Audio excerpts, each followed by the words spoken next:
SMT Nation, we back. Nation, there's an alert that's been put forth in regards to FirstNet and AT&T, and it's definitely not a good look. I'm not sure about the seriousness of these claims.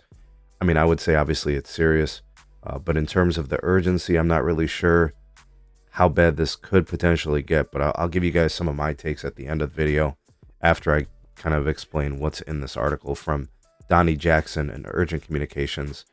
Link for that will be down in the description. Ways to support us can be found there as well. Please do like and share this video. Subscribe if you're new here, and turn on the bell notifications icon to never miss an upload from the SMT.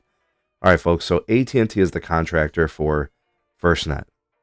FirstNet is a network specific build for public safety and first responder personnel.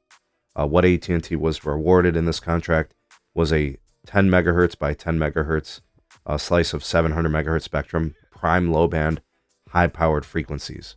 And, you know, this frequency is really, really good for coverage. Anyways, AT&T had to build out this particular band, put up all the radios and antennas for it across their entire network. Along with that requirement, they also had to provide commercial network access on their own network to FirstNet customers, including preemption and priority. Now for the rest of this video and this news. There is an alert that's being put forth here, an issue regarding Band 14 and FirstNet. The issue claims in the alert that the coverage of Band 14 could be overstated by AT&T. OIG management alert indicates that Band 14 is a weaker and less available signal than the commercial AT&T network. I'm assuming they're comparing all the other assets such as like Band 12 and Band 5 and another low band frequencies. So this is pretty concerning in my opinion because the claims are quite substantial. We know this contract is really important to the success of the AT&T network. Additionally, the quotes from OIG, not adequate in regarding to FirstNet Band 14 and its current iteration and build, citing that, quote, all on-edge cells, Band 14 performance is 15 times less powerful. And this is all measured in dBm or decibels per megahertz. Whatever dBm stands for, I forget. It's basically signal strength. I see it all the time when I do network evaluations. Minus 125 is horrible. Minus 80 is fantastic. Just to kind of give you guys kind of something to think about if you ever look at your phone connections. But this claim for Band 14 coverage by AT&T being overstated, this is it's not a good thing. They did this through drive testing, making this claim. So they want to see modifications. They want to see investment to ensure consistent and reliable coverage for first responders and FirstNet. Quote, 1 in 10 calls failed to start or dropped completely. And the concern here appears to be cell edge, when you're far away from the cell. And, these standards are going to have to be updated or more strict, I think, if they're going to want to get any change in these outcomes. So to me, this feels like a bit of a warning shot to AT&T and to FirstNet. Obviously, the NTIA, there's some other agencies involved here that could put things into question. But AT&T still to this day claims that they exceed the goals, the requirements of the network build. They did so in a fast and timely fashion before the deadline.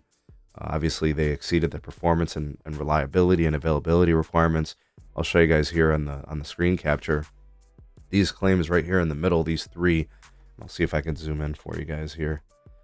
These are the claims and the responses from AT&T, erroneously implying Band 14 signal strength measurements, right?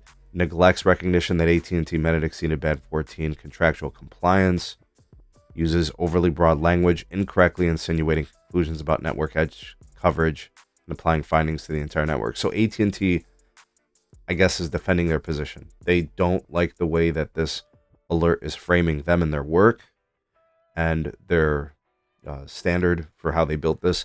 Look, I have clamored time and time again for a complete all public network access for first responders.